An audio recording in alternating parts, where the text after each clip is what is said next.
چطور از کسی که هنوز توی ذهنمونه دل بکنیم؟ وقتی کسی هنوز توی ذهن ماست، حتی بعد از جدایی، دل کندن ازش شبیه یک کوه بزرگ میمونه. اما خبر خوب اینه که ذهن ما انعطاف پذیره و میتونیم با چند تا تکنیک ساده روانشناسی دوباره آرامشمون رو پیدا کنیم. اولین قدم قبول کردن واقعیته. این که هنوز اون شخص تو ذهنته طبیعیه.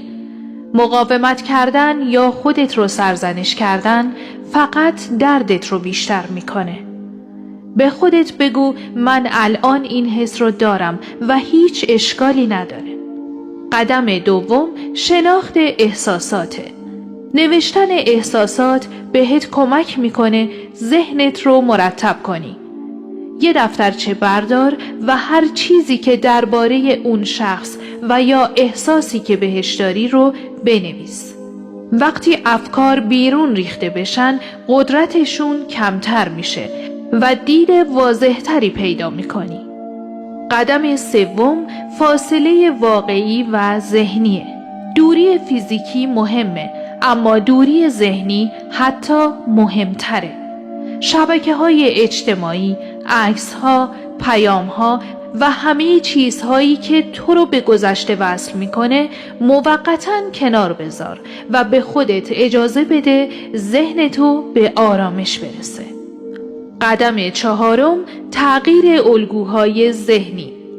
هر وقت ذهن تو به سمت اون شخص میره، آگاهانه مسیر فکرت رو تغییر بده و یا فعالیت‌های جدید رو شروع کن، یادگیری مهارت‌های تازه و یا حتی خوندن کتاب دلخواهت.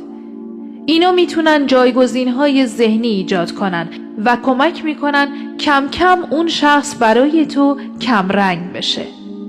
قدم پنجم مراقبت از خود. این مرحله خیلی حیاتیه. باید خودت رو دوست داشته باشی. باید به خودت محبت کنی.